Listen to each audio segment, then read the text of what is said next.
Pandit Deendayal Upadhyay inter college Lakhimpur Kheri, प्रवक्ता गणित। आज हम सभी विद्यार्थी खंडशः समाकलन का अध्ययन करेंगे। दो फलनों की गुणक का समाकलन। कल्पना कीजिए दो फंक्शन हैं f1 इंटू f2 और इसका इंटीग्रल करना है। यह स्थिति तब बनती है जब ऐसे फंक्शन हो इसमें पहले का अवकलन दूसरा फंक्शन न हो और दूसरे का अवकलन पहला फंक्शन न हो, अर्थात प्रतिस्थापन करके फर्स्ट फंक्शन में जब हम ट्रांसफर नहीं कर पाते हैं तब हम इस विधि का उपयोग करते हैं। इसका फार्मूला क्या है? फर्स्ट फंक्शन, ध्यान दें, first function into integral of second function minus differential of first into integral of second का होल इंटीग्रल। अब ध्यान ये देना है कि ये सूत्र का जब हम विस्तार करते हैं, माने सूत्र जब हम लगाते हैं तो सेकेंड फंक्शन का ही इंटीग्रल हो रहा है। तो ये ध्यान रखते हैं छात्रों कि सेकेंड फंक्शन उसी को माना जाए जिसका हम समाकलन जानते हों,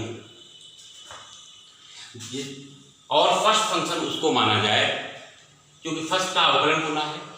फर्स्ट का हम ऐसे फलन को मानते हैं जिसका अवकलन कांस्टेंट की ओर अग्रसर होता है। जैसे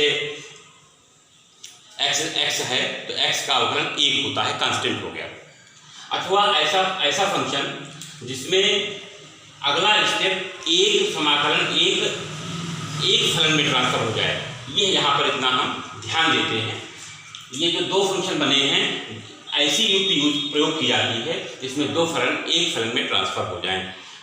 ऐसा मानकर हम इसे फर्स्ट सेकंड मानते हैं। प्रिय विद्यार्थियों, फर्स्ट सेकंड मानने के लिए हम एक इस तरीके का भी उपयोग कर सकते हैं, आईलेट। यह एक शॉर्ट फॉर्म है जो फंक्शंस के पहले अक्षरों को ले लिया गया है। इसको अगर याद कर लें तो हमें फर्स्ट सेकंड मानने में थोड़ी और आसानी हो सकती है। क्या? जैसे आई का मतलब इनवर्स फंक्शन। इनवर्स, अगर कोई भी ऐसा फंक्शन है जिसमें इनवर्स फंक्शन है तो ये समझिए कि उसको ही हम फर्स्ट मानेंगे। यल का मतलब लॉग फंक्शन। लॉग फंक्शन, आई और यल दो फंक्शन हैं, इनवर्स फंक्शन है, लॉग फंक्शन है।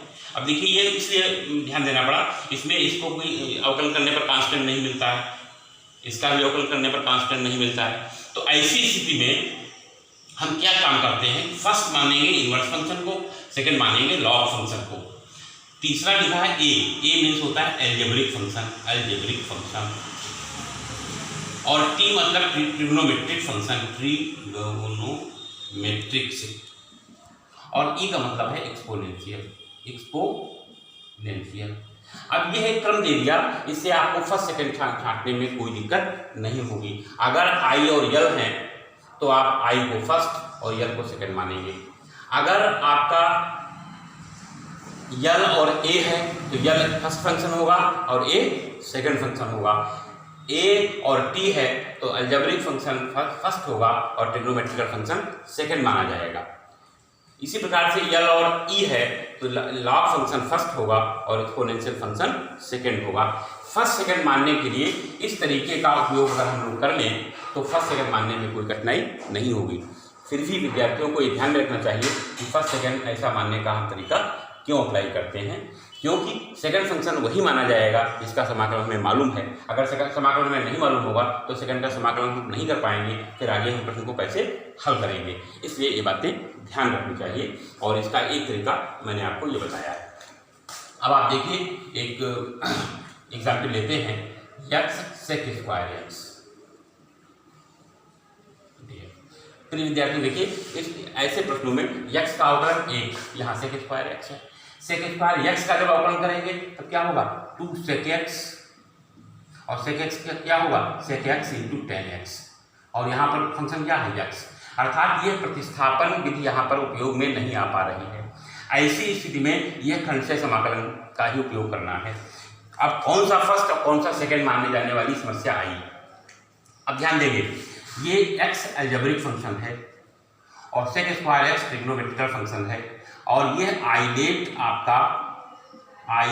आपको संकेत देगा ए और टी, माने ए फर्स्ट और टी सेकेंड फंक्शन माना जाएगा। प्रिय विद्यार्थियों, अब इसमें सूत्र का उपयोग करेंगे। सूत्र ऊपर लिखा हुआ है, इसको ही हम अप्लाई कर देंगे। फर्स्ट फंक्शन माने फर्स्ट एक्स, सेकेंड फंक्शन का इंटीग्रल तो sec square x d x minus differential of first d upon d x x integral of second sec square x d x और फिर होल इंटीग्रल लिखा है। एक बार पुनः पूरे का इंटीग्रल किया जाएगा। इसका जो सोल्यूशन आएगा इसका पुनः इंटीग्रल। देखिए मैंने मान रख दिया, जो सूत्र आपको बताया उसमें मान रख दिया। अब हल करेंगे x into tan x minus अब d upon d x x अर्थात एक इंटीग्रल निशान बना दीजिए। सेक स्क्वायर एक्स का इंटीग्रल टेन एक्स लिख दीजिए और डी एक्स। आगे हल करेंगे x tan x minus tan x का इसको एक इंटू टेन एक्स क्या होगा tan x x tan x minus tan x का इंटीग्रल क्या होगा log mod of sec x और प्लस सी। इस प्रकार से हम इस प्रश्न को हल करते हैं। देखिए हमने यहाँ पर उन बातों का ध्यान रखा, यह आपका फाइनल आंसर आ गया। इस बात का ध्यान रखा कि सेकंड मानने के जो तरीके बताए थे, सेकंड उसको मानना चाहिए जिसका समाकलन हमें मालूम हो। तो सेक स्क्वायर एक्स का समाकलन हमें मालूम था, इसलिए हमने सेकंड माना। फर्स्ट हम उसको मानने का प्रयास करते हैं जिसका अवकलन कांस्टेंट की ओर होता है। कुछ ऐसी स्थितियाँ होंगी जिसमें हम ऐसा नहीं देखते हैं कि अवकलन कांस्टेंट की ओर अग्रसर होता है। ऐसी स्थितियों में हमारा ध्यान इस बात पर रहना चाहिए कि जो सेकंड स्थिति बनती है इसमें कैलकुलेट होकर फंक्शन सिंगल फंक्शन में ट्रांसफर हो, डबल फंक्शन से टूटकर सिंगल फंक्शन में ट्रांसफर हो, तब हम समाकलन कर पाते हैं। इन बातों का ध्यान रखते हुए अगर हम इस प्रकार के प्रश्नों को हल करेंगे तो उसमें आपको पूरी सफलता मिलेगी।